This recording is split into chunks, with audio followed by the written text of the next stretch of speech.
Entrepreneur Unleashed Show, episode 20 with Joe Williams. The Entrepreneur Unleashed. The Entrepreneur Unleashed. Entrepreneurs Unleashed. The podcast where purpose and passion become revenue streams. Be real. Take a stand. Change lives. Here's your host, Patty Keating. Welcome to the Entrepreneur Unleashed Show. I'm your host, Patty Keating. Entrepreneurs everywhere are creating a new breed of business success. They're making their own rules, taking a stand for their purpose, leading through integrity, and making money by changing lives. Join me each week for compelling messages that will inspire and empower you to unleash your true purpose.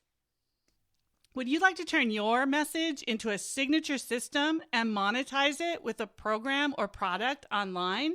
Join me for the Online Biz webinar, where we'll take you through the steps required to monetize your message. Head on over to the onlinebizwebinar.com and reserve your spot today. I am so excited to bring you my guest today. Joe Williams is the founder of Creative Performance Group. He is a mentor, a trainer, and a coach, and he helps people in the area of leadership and presentation skills. He's also been a master trainer with Tony Robbins for 25 years, and for the last 10 years, he's been the head trainer in charge of all the other trainers in that organization. Welcome, Joe. Thanks, Patty, for having me here. Absolutely. I'm so excited to hear your story and dive into this. So let's go. Tell us a little bit about, your fascinating history here in business. Wow. Okay.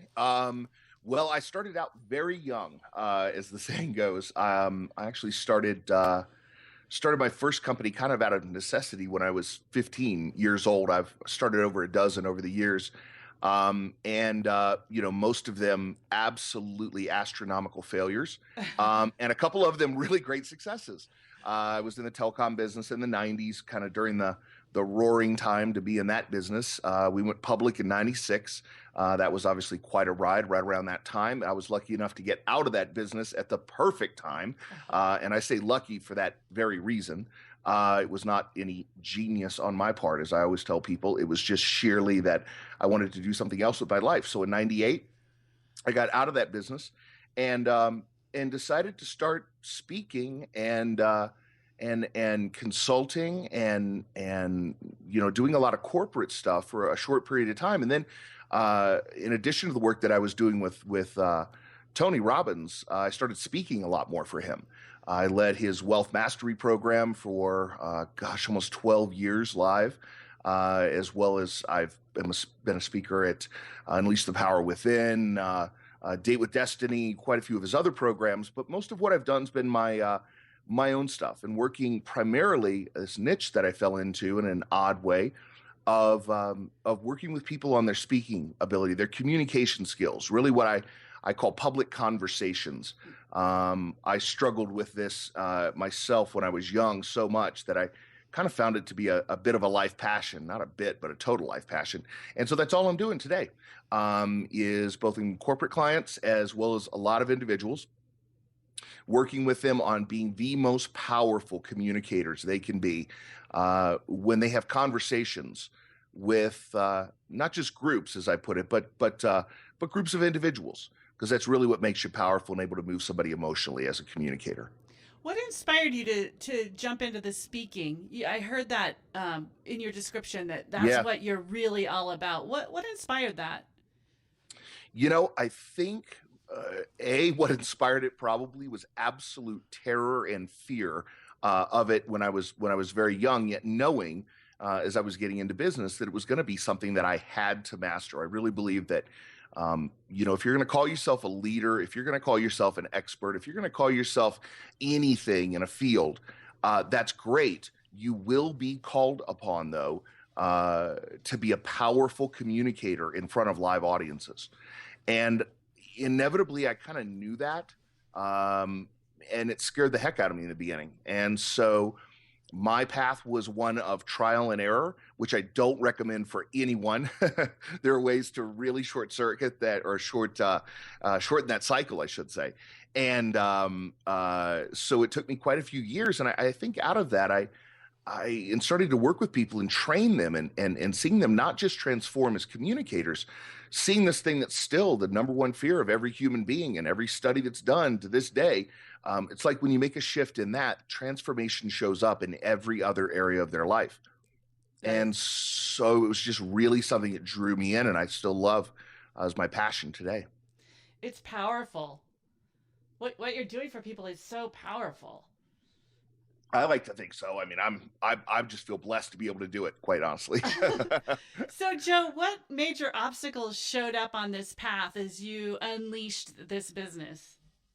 Well, when I think back over all the different businesses I've been in, from, as I said, telecommunications, the dawn of when that meant, bag mobile phones, and we all carried 2 or 3 pagers around. I was the old school stuff, not the cool stuff of today. But when I look back on that, I look back on striking out on my own. Making a decision with a very young family. That was probably one of the things that also motivated me at that time. Is my wife at the time and I had just had our daughter, and I wanted to be able to make my own schedule and so forth. And so what I found was, I think that, one of the major challenges looking back is I did not surround myself with the absolute best mentors, peers. I worked with some great people along the way, but I didn't go out of my way to, as the old saying goes, have everybody in the room be smarter than I was. I think, quite honestly, one of my biggest mistakes, if I look at myself and point the spotlight on myself, was my own ego in those days.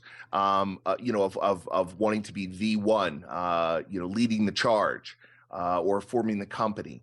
And I've obviously tempered that a lot through the years and been humbled many times by that, those mistakes in the early years. How did you really get yourself through that ego, through that, you were on your own, sort of the trailblazer? How did you move through it? Well, I think it comes, it's pretty common when you have success at an early age, which I was, again, lucky enough. I don't, I mean, people give me a hard time sometimes because they say I'm a little too humble about how lucky I was during that time. Yet that humility comes from being knocked down, into the dirt a few times, for the hubris that comes with youth and a little bit of success.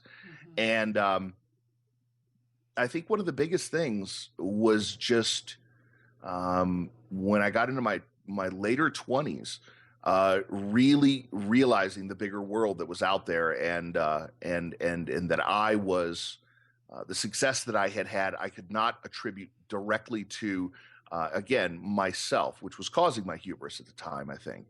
And so I strive every day to stay grounded, to stay humble, to stay grateful, to give thanks, because I think, we all have incredible skill in one way or another, even if we haven't found it yet, even if we don't know exactly what that looks like yet. We all have a personal genius. The trick is to not start to take ourselves too seriously, to the point that we forget that there's also other forces at play. There's other people involved, yes. But I also believe, I come from a pretty spiritual background, and I also believe there's a lot of other forces at play, whatever that force or whatever that word might mean to you, religiously or spiritually. I don't want to go down that road, but whatever it means to a person listening to this, that's a really important to hold that close to the vest as well. So what lesson would you say you learned as you moved through all of this?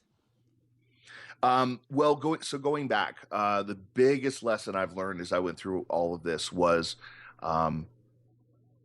really, really striving to surround myself and with people and groups, and, as I said, mentors, friends, where I am a constant student of them. I do not want to be the leader of the pack as much as I want to be a member of the pack, that the pack does all good together. So I'd say the biggest lesson was probably that, having had most of my life been kind of out on my own, being self-employed all of my life, it's really important to keep that presidents call it their kitchen cabinet, I guess, close to the vest, kind of that group of people that can really advise you and empower you and humble you and make you laugh and remind you to not take yourself so darn seriously and all of those things. It's probably the biggest lesson, I would say. Mm-hmm. I'm not sure that we get that type of lesson without going through one of these paths that has so much challenge. Definitely not. That we choose as entrepreneurs. Definitely not. Definitely not. I mean, I have the good fortune and have to years of working with a lot of people that reminded me a lot of myself at a young age. Certainly I think it's interesting culturally, it's a growing phenomenon as well. It's the goal of a lot of 20 somethings and 30 somethings today, to strike it big and be famous and be all the things they see on television and in the media and so forth. And a lot of times, as I said, what that brings is it brings an undue hubris. It brings an undue amount of cockiness, even arrogance in some cases. And there is no way to have that taken out of you until you just get it kicked out of you sometimes, unless you're raised right. And there are a lot of people out there who are in those age groups that were just plain raised right. Yeah. And that plays a big part as well. So, Joe, what are you passionate about right now? What I am most passionate about right now, honestly, has been over the last year and a half, taking a step back to my roots in focusing in on this work that I'm doing with people in the area of, as I said, public communication. I just find it's like peeling back layers. It seems very surface, the work does.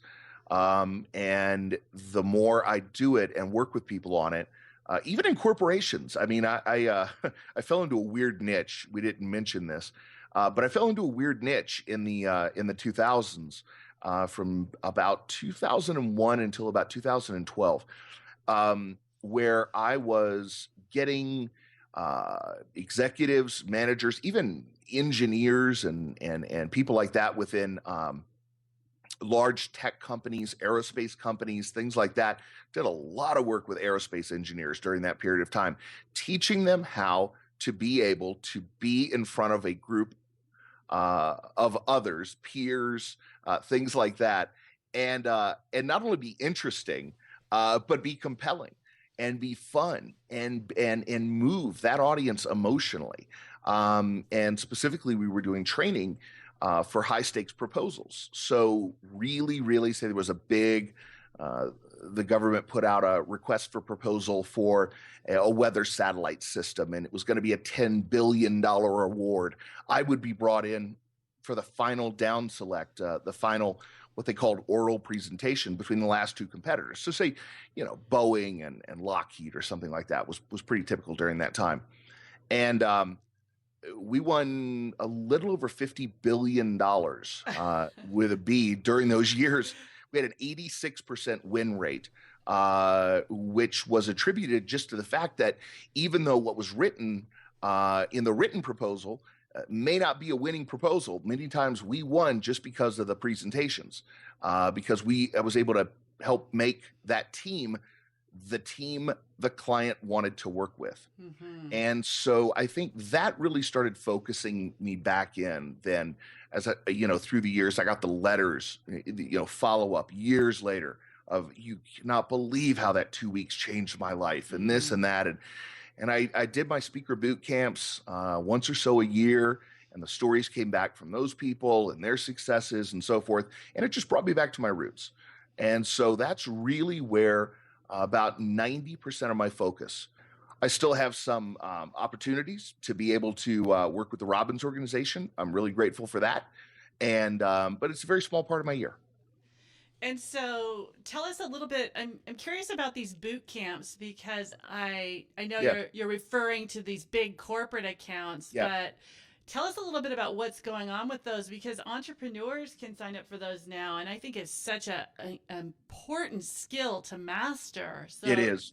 let's talk about that for a minute. It is. It is. It started out originally as a program that I designed for people.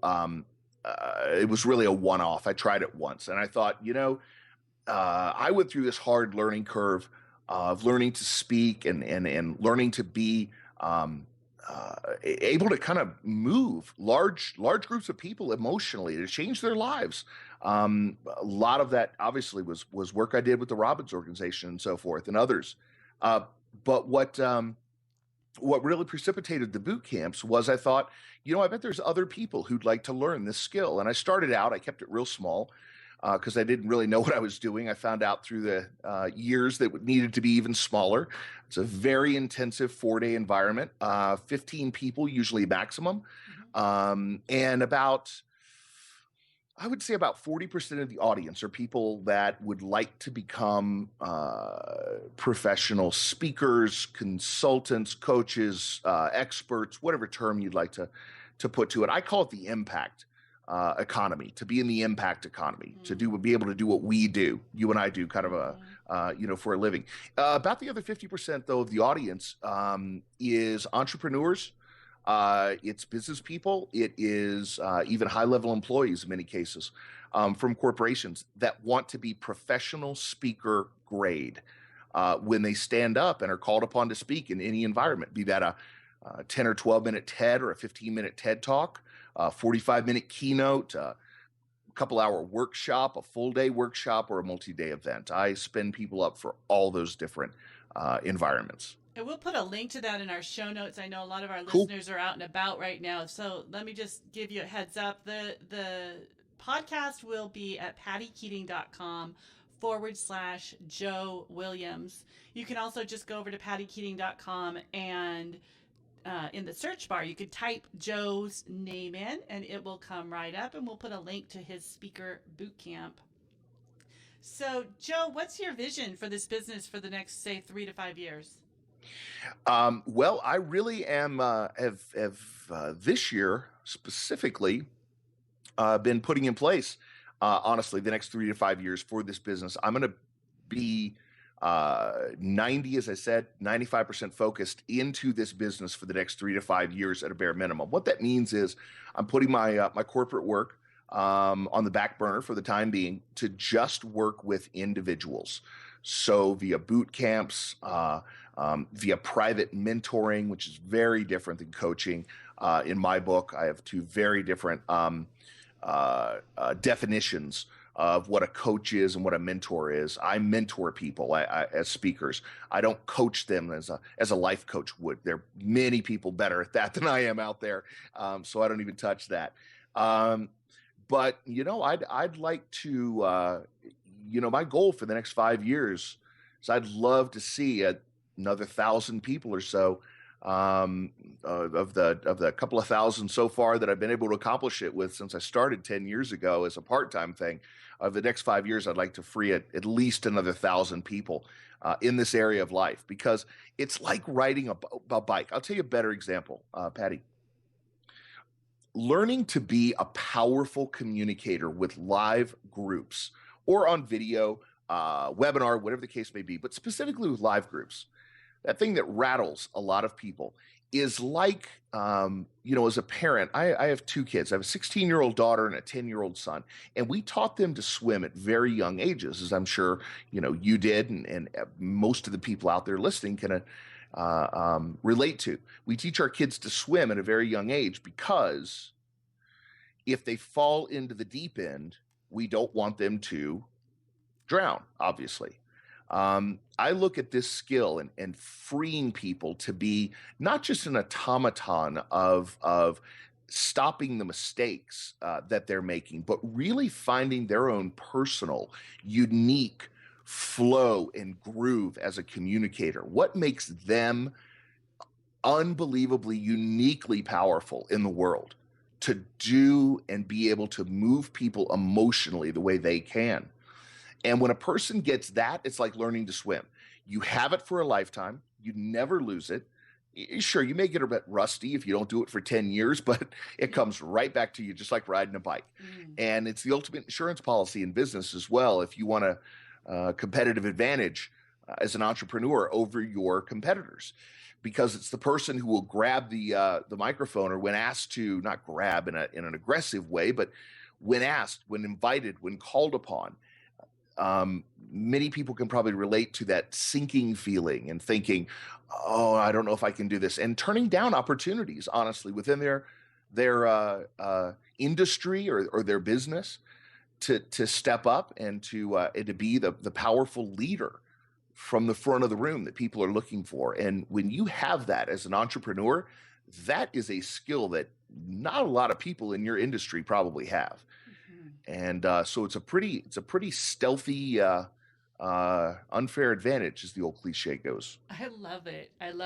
What comes up for me in listening to you is that you're really giving people or helping people unleash their own power by teaching them how to communicate. Yeah, it really is. And it, again, at times, especially because of, the stage I've had the good fortune of sharing over my years with Robbins, speaking to groups of thousands and thousands, people say, well, why are you doing events for 15 people now? Or why are you doing events for 20 people? And the answer is because I hit a point in my life where I wanted to go deep rather than just broad with groups. And while both can be done for sure, I've experienced doing both. I'm just at a point where I like working with that, and I like teaching people to be able to unleash that within themselves. Not teaching, being a I don't know what is the right word, a catalyst, being a jump start. For people to unleash that voice. Almost anybody who's an entrepreneur or a really driven person has a message inevitably. And all of them that I talk to, there's a message they feel they are meant to get out to the world. It's like this podcast. Yes. Other great things like that. There's messages that we feel a burn to get out to the world. And why not, when the microphone goes on, or when you step out on stage, why not be the absolute damn best anybody has ever seen? Or at least your own version of it. Yes. Okay, I want to talk about you a little bit now and your growth. What's the best advice you ever received? Best advice I ever received. That I would say would be easy. And that is that your ultimate resource is resourcefulness. That's good. Probably served me better than any other thing. And, I give due credit for that. Tony Robbins and I actually became friends even before we worked together. And he probably said that to me, and I was a wee little 22, 23-year-old kid that was driving him around somewhere when I was volunteering at his seminars all those years ago. And, he said something like that to me off the cuff. And I remember thinking, wow, that's good. And it really is. It is. You want to accomplish anything, get resourceful, get creative, just dig deep. Look at all the assets that you have around you, from your contact list. We all know that old cliche of your net worth is determined by your network. The constant ability to challenge the ruts that we move into and break out of those. So many different aspects to resourcefulness. And I just have always loved that. Whenever I'm looking for something that's the next step, get resourceful. That's awesome. Thank you. What personal growth have you experienced? It's a big question, isn't it? Quite honestly, it's probably easier to say what I haven't experienced. Gosh, I mean, you can imagine all the years working in the personal development industry. Yeah. I constantly am one of those people that's going back and being the student. I attend seminars all the time. I read voraciously. You can't see right now, I'm sitting in my office with several hundred books in the background that are honestly just a drop in the bucket of the entire thousands that are boxed up downstairs. I love podcasts as a tool for growth right now. I love that they've made such an amazing resurgence over the last, 18 months, 2 years, because there's such first of all, I'm very auditory. I'm a very auditory learner. I've always preferred to not only read a book, but listen to it if I could. And so podcasts are just, amazing for me. Just, I love them as a tool for personal development right now. All right. Maybe we'll see one come out for you. It is in the works, actually. Awesome. Yeah. Awesome. I can't wait to listen to that. Yeah. It should be. I'm gonna bring in a friend of mine, and we're gonna mix it up, make it fun, and not just informative, but make it just entertaining as hell. It'll be a ball. Awesome. I can't wait to hear. Yeah. Okay. Tools and resources. What gadgets or tools do you use as an entrepreneur to make your life easier? Okay. This is so funny. I don't know if there's just two types of people in the world: those that really, shine and work well with the gadgets and so forth. When I start looking at tools, I was thinking about, you say tools and resources. Well, in one way, that kind of for me is the same thing, and that is what are the tools for resourcefulness? Yes. Kind of like I just mentioned. And I got to tell you, I am old school when it comes to that. I carry with me almost everywhere I go a pocket-sized Moleskine, paper and ink, notebook, and that captures. I've got just dozens and dozens of them at any point in time. That captures any thought that I have, anything I want to do, any goal, anything I want to remember for the day in my morning rituals when I'm reading or meditating. If I think of something, it should be a focus for the day. That way I can keep it in front of me all day long. And I know it's a little old school to go paper and ink that way. But I love it because I've got the flexibility. I can turn the page sideways. I can turn it upside down. I can draw. I can doodle.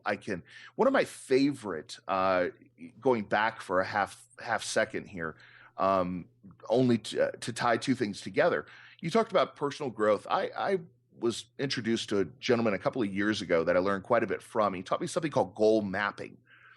And goal mapping is a very interesting take on the goal setting process. In other words, instead of just writing down a goal, we all know that, the second you have a goal that's in your mind, you write it down on paper. And here's my belief: you have just taken the invisible and you've begun to make it visible. So I've always been a giant fan of that. But this friend of mine said, I've done some research, and he's in the UK, and he actually has an entire business that just teaches this thing called goal mapping. And that is that, make sure I get this right, every time you draw out a picture, a visual representation, whatever the case may be, of the goal, the mission, the task at hand, whatever the case is that you're after, but say goal, you draw it instead of just write the words. It is the equivalent neurologically, the imprint that it makes through your limbic system into your neurology is the equivalent of writing that goal out 100 times a day for 30 days. So one of the reasons I'm a big fan, when you say tools and resources, or tools for resourcefulness, that I'm a big fan of paper and ink stuff is because I draw it out now. I am the worst artist on the face of the earth, and I had to get over that, as most of us do. Yet it's become a powerful, powerful tool that I can't seem to quite mimic exactly in the digital world. Maybe I will be able to someday soon. But yeah. That is a great tip. I'm doodling as we're talking. I'm a good paper person too, and I'm constantly doodling. It's how I process and take notes and make the show notes. And so I've got a big smile on my face when you say, the resource is draw pictures. Yeah. Or just a symbol, anything, that's that could represent what you're after. Yes. Yes. Okay, what about podcasts, books, blogs? What are you tuned into? Well, I mean, podcasts, I know they're big players in the field, and it's a little cliche, but I love me some Joe Polish, and Dean and everybody else there. I As far as books, things like that, I got to tell you right now, like a current book, one published this year, I'm a big fan of. I love James Altucher's work. I think he's doing some of the coolest, real conversation-based entrepreneurial books that are out there right now. Are you familiar with I am his not. Tell stuff? us about him. Well, let me take a look here, make sure I get it right. His latest book, I believe, is called Choose Yourself. I don't have any affiliation or anything. I've never actually even met him. He's got a writing style that is incredibly conversational and real. Much more so than just about any author I think that's out there right now. In fact, he talks quite a bit about how he has developed that voice as a writer. But he's made and lost something like 4 fortunes just since 2000 alone. And I think back and I think, oh my gosh, talk about making me feel old. Talking about being in telecom in the 90s, and I'm not really that old. But I really love his stuff right now. He also has a podcast. And I've been tuned into it some. Love Garrett White, big fan of his. Obviously, giant fan of anything Kevin Nations, my brother in arms there. And I'd say blogs.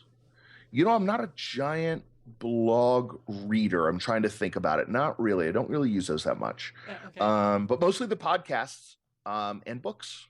Yeah, those are some great tips. We'll get those in the show notes so people can link right over and get tuned in. So looking back, if you were to do this whole journey all over again, what would you tell your younger self?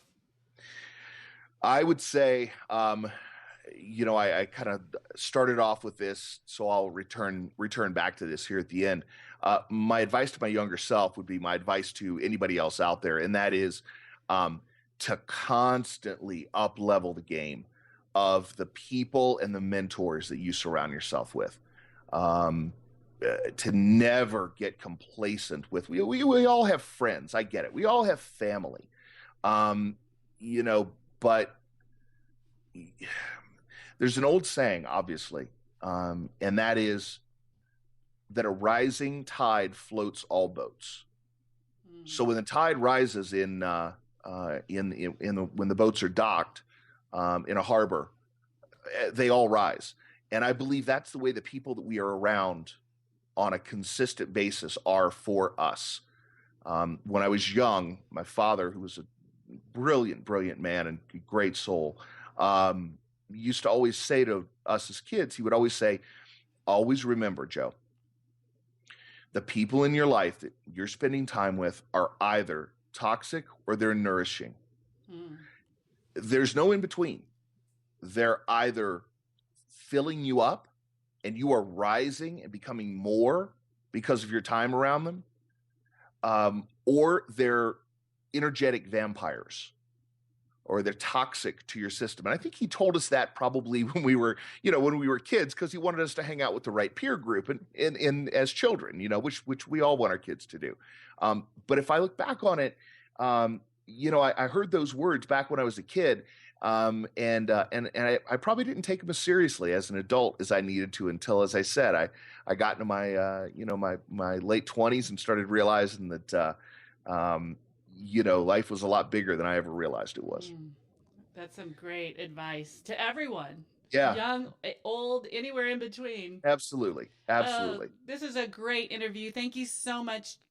Really appreciate it. Oh, my pleasure.